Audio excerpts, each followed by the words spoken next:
Constant Ukrainian attacks on occupied Crimea continue. Ukraine's HUR primary unit struck again in Crimea, destroying 3 Russian Mi-8 helicopters and a 55 Jar-6U Nebo-U radar system. Another hit to Russia's air assets on the occupied peninsula.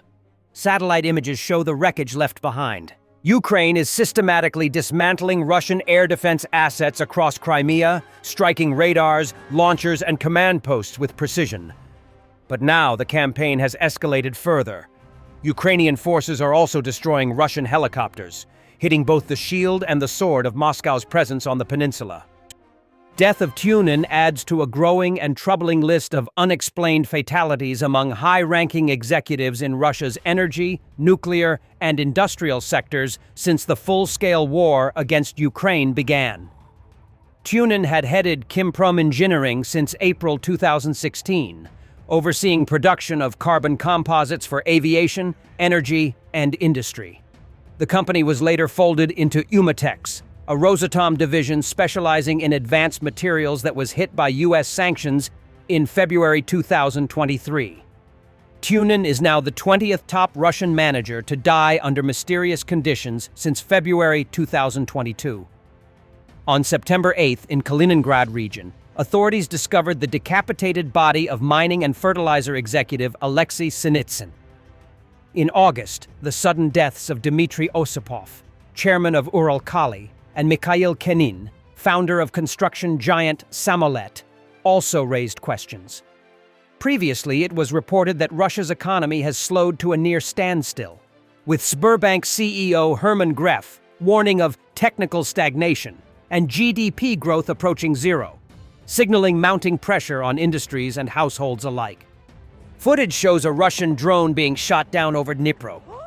Russia's recent tactic is to exhaust Ukrainian air defenses by launching relentless waves of drones, hoping to deplete ammunition and operators. Yet this plan backfires daily, as Ukraine destroys nearly all incoming targets, keeping its skies protected and Russia frustrated.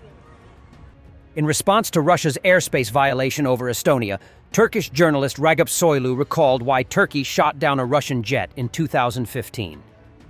After at least 5 such incidents in October that year, Ankara warned Moscow it had changed its engagement rules, and then took action.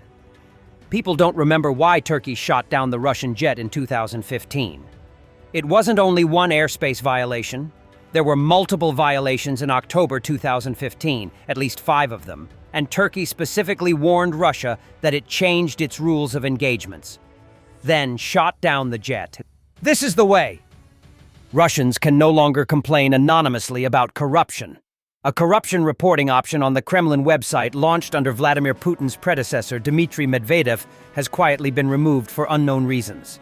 The independent Russian news outlet We Can Explain reports that the option to send a message to Putin via email has disappeared from the Kremlin website. To do so, you now need to register through the Russian government portal Gosuslugi. Anonymous complaints are now no longer allowed for any reason. Until recently, it was possible to send messages to Putin using only an email address via the Kremlin website's public services portal. This is no longer permitted. The options for reporting corruption or writing a collective letter have also disappeared. They were established on the 1st of September 2009 after then-President Medvedev launched an anti-corruption drive, including giving citizens the ability to report corruption anonymously. According to Russia's Prosecutor General's office, over 1,200 complaints about corruption were submitted in the second quarter of 2009 alone, targeting primarily regional and local officials. However, Medvedev later acknowledged making little progress in tackling corruption. Since 30 March 2025, it has been compulsory for any Russian citizen to identify themselves through the Unified Identification and Authentication System when contacting any government agency. Anonymous contacts are not being accepted. Only messages sent from Russian email addresses are accepted, and requests sent using foreign addresses, such as Google or Yahoo, are rejected unless they are changed to Russian ones. This has reduced the number of complaints, as people are now less willing to report corruption if they can be identified by the authorities.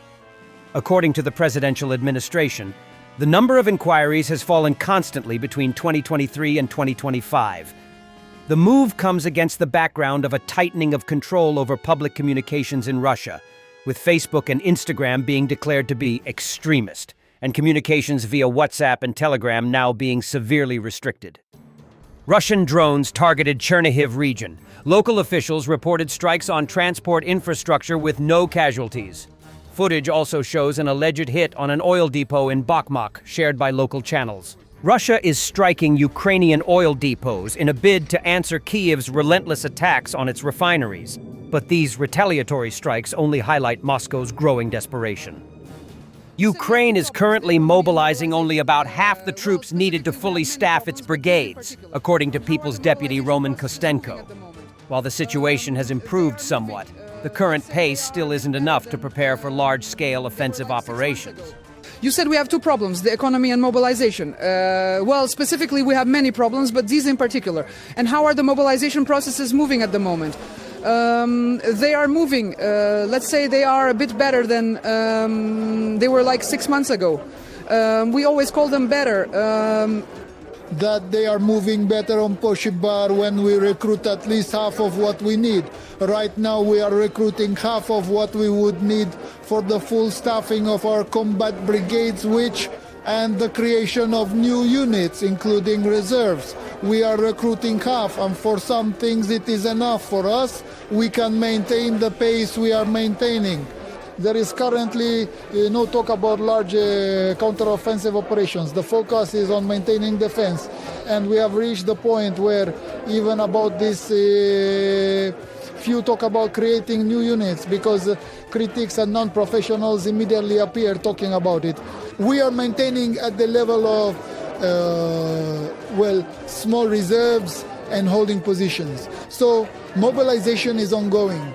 Of course, even with that number, our quality is much worse now.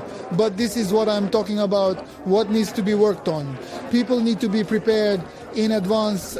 When we release the youth and tell the elders, you will go to the front, and our situation worsens, not improves. Huh? Thanks for watching, and don't forget to subscribe. Also, if you want to support Warthog Defense, please become our member and get early access to new videos, exclusive members-only videos, and become administrator in comment section. The membership link is in the description. Rescues every day. We had a guy last week at 6 rescues in 6 days. You know, he's doing the job every day.